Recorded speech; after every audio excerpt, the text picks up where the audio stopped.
right, everybody. So first off, everybody, welcome to another SSD podcast, which means spend the same dollar twice. And so one of the things that we do in this podcast is we have something called Everyday Heroes. The reason why this is important is because we want to shed light on other people in the community who are successful, who have done things to go to reach new heights, or done things to show you how they made money and make an impact, so they can show you other avenues to get to where they want to go, just in case that might be able to inspire you.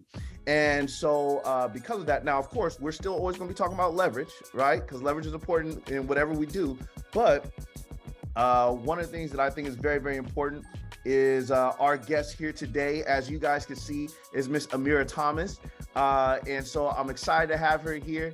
And I just want to let y'all know some of the stories that we have off camera or off recording was pretty funny because I had some realizations. But anyway, with that being said, Miss Ameerah, can you do us a favor and introduce yourself to everybody as far as who you are, what you do, and things of that nature?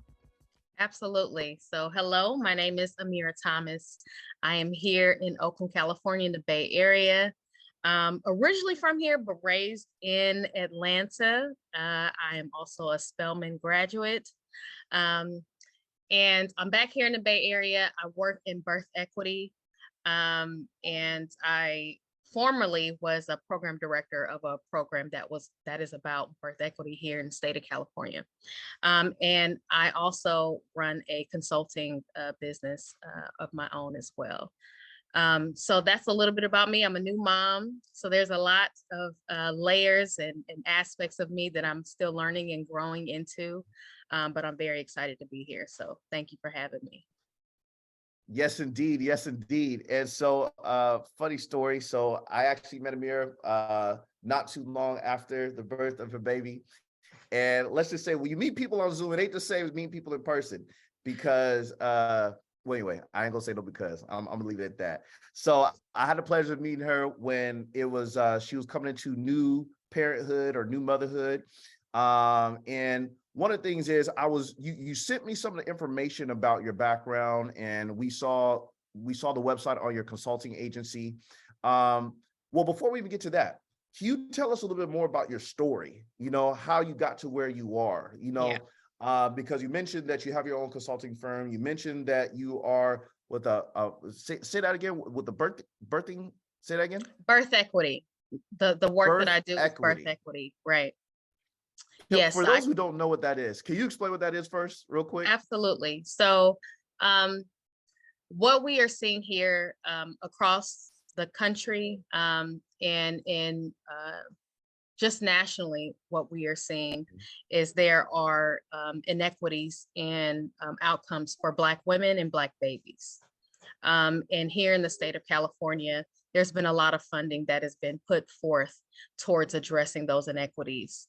And so I have served in many different roles in this work, mostly from a program management, strategic thinking space. So really being able to collaborate and think through how do we use funding to address these inequities, whether it is doula access, whether it is really looking at what are the experiences that Black women are having in the hospitals. What are the inequities in access when it comes to our communities, no matter what the income is, because that's the other thing that we're seeing, that no matter what the income is, we are still seeing inequities in care and in outcomes. And so that's been my work. And it has, there are so many initiatives that are happening right now. And that has birthed a lot of things for me personally and professionally. It has also gotten me to branch off into my own consulting business. My consulting business is really about how do we uproot a lot of the patterns and the ways of thinking and policies in our institutions, and how do we redirect them and do some healing so that we have better experiences for Black and brown folk, but also better outcomes more than anything. So that's been my work. I can talk more in detail about what my scope of work is, but yeah. Okay, perfect. Well, With that in mind, I definitely have some questions behind that, but I think it would be great for us to find out your journey up to this point. Like, how did you even come into this career? Tell us about the Yeah, story in your background. no, yeah, that's a good question. So when I went, embarked on my path to Spelman College, my family wanted me to be a doctor. And so I actually initially enrolled as a theater major. And my mother was like, "You're not going to make any money being a theater major." So, but when I was growing up, I was always good in science, and I love science and I love math. So I was like, okay, I'll be a biology major. Um, so I switched to being a bio major, and my uncle was diagnosed with stage 4 colon cancer, and passed away when I was in college. And Sorry to hear he that. was a huge figure. Thank you. He was a huge figure here in Oakland. He was a football coach, and he was also a probation officer. And that was a huge loss to our family, but also the community. And so Yeah. that is really what got me to think through, okay, maybe I want to go into medicine. Let me focus on hematology oncology. And so I began to work. I interned at two oncology offices, one with Emory and one was more of a holistic provider. Now, And wait. For some of the ignorant folk, oncology, what is that? oh, yes, oncology. That is the study of cancer. And And so, for those who might be offended by that, ignorant meaning we don't know. Not that you're yes, dumb, but you yes, just don't know. yes. So, And I say we because I'm not familiar with the medical industry either.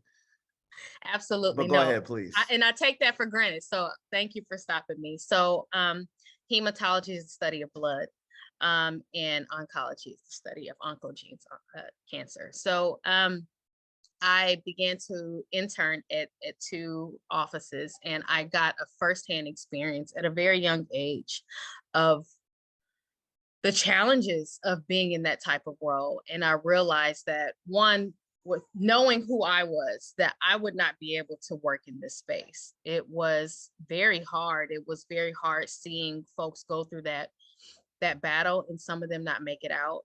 And it was a wake up call for me that I actually did not want to work in treatment, and that it was going to be, it just wasn't my ministry. So then Right, I started right. thinking about, um, I really want to focus on how do we prevent.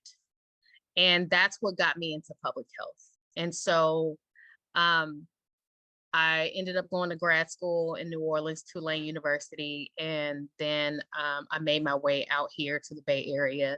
I feel like the Bay Area, and this is another thing in my journey, is knowing where there are opportunities to begin your career. Um, and I will say that San Francisco was a place in which there's a lot of public health. Like the San Francisco Department of Public Health is a leading public health department. And so there were lots of opportunities to get my foot in the door. So I moved out here. I had family out here. And that was when I was introduced into the field of maternal child adolescent health. And it was like a birth. I know I say that I'm in birth equity, but being in this space was a new birth for me because it got me to thinking about what my purpose is. And I truly believe my purpose is to be a change agent. And being in that space, I was a healthcare analyst, so I was responsible for a lot of data and looking at metrics, looking at outcomes, and really bringing folks together to think about how do we move the needle.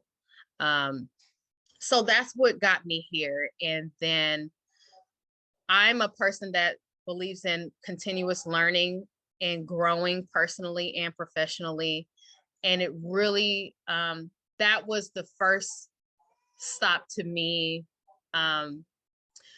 just really investing in my own education, and not just like going to a university, right?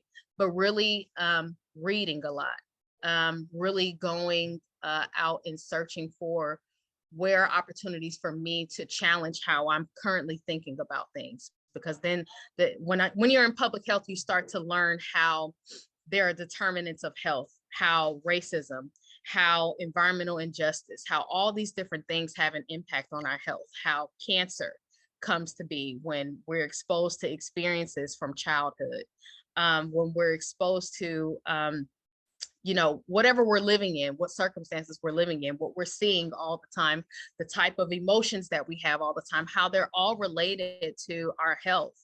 And so that has been my new focus, or growing focus of how do we change or shift the experiences that people have, that mothers have, when that's the beginning of life. It's the most important time, the beginning of life, of how do you shift to create a beautiful trajectory for a family. And you start with a mother. You start with her mother. You start with her mother. And so that's how I got here.